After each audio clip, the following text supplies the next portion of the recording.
दोस्त, मैं उम्मीद करता हूँ आप अच्छे होंगे। आपका स्वागत है हमारे YouTube channel NK coaching centre में। तो जैसे आपको पता है 5 सितंबर है। आज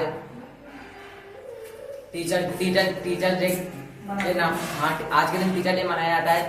तो आज के दिन हमारे सर की इच्छा थी कि आज वो स्टूडेंट बने और हम टीचर बन के समझाएं। तो उसी हिसाब से हम टीचर बन के समझाने जा रहे हैं। तो हमने एक चैप्टर लिया है धातु और अधातु। आप पढ़ चुके होंगे पहले, तो बता दें।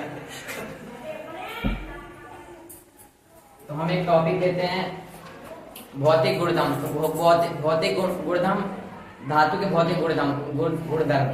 तो मान लीजिए एक धातु है। धातु अभी जानते हैं आप, बारिश का मौसम चल रहा है, तो क्या होता है कि जो लोहे के दरवाजे होते हैं उनमें जंग लग जाता है। तो ये भी एक तरह का भौतिक गुणधर्म है। और हाँ, ये भी एक तरह का भौतिक गुणधर्म है। और आपने देखा होगा जो दरवाजे ठीक करने वाले होते हैं, उन लोग के पास एक रेगमाल होता है जो जिससे वो दरवाजे को साफ करते हैं। तो उससे क्या होता है, वो जो धातु में लगा हुआ जंग होता है ना, उससे वो साफ होता है। तो वो जब उससे वो साफ करते हैं तो धातु चमकीली हो जाती है। ये भी उसका एक गुणधर्म है। तो ये भी उसका एक गुणधर्म है। तो उसमें कई सारे, जैसे अभी आघातवर्तीता। तो आघातवर्तीता उसे कहते हैं जब धातु अपने फॉर्म में होती है, मतलब धातु अपने फेस में होती है। हम उस पे बल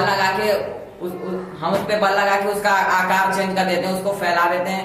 वो आघातवर्तीता होती है। और आपने सुना होगा तन्यता। जैसे कि मान लीजिए सोना है।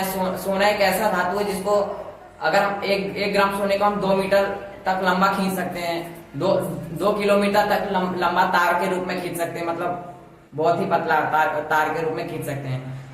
मान लीजिए धातु है, तो धातु जैसे सोना, मटेरियल, धातु यानी जिनमें विद्युत धारा प्रवाह होती है। जिनमें विद्युत धारा प्रवाह होती है वो धातु कहलाते हैं। धातु के एग्जाम्पल बहुत सारे हो गए, लोहा, कॉपर, धातु, सोना, चांदी इत्यादि। तो उनमें जो सबसे अच्छा धातु का चालक है वो सोना और सिल्वर है, क्योंकि वो जो प्रतिरोध होता है ना, बाकी सारे धातु के मुकाबले उनमें कम यूज होता है। जैसे लोहा है, मान लो ये 10 वोल्ट है, ये लोहे की तार है, और ये 10 है, ये कॉपर की वायर है।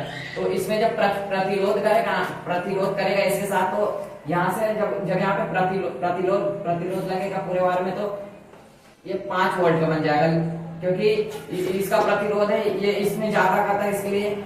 और ये कॉपर की वायर, इसमें जब प्रतिरोध होगा तो ये इसका 2% काटेगा, यानी 8 वोल्ट। और अधातु के बारे में बताएंगे। अधातु है तो जिसमें विद्युत धारा प्रवाह नहीं होती।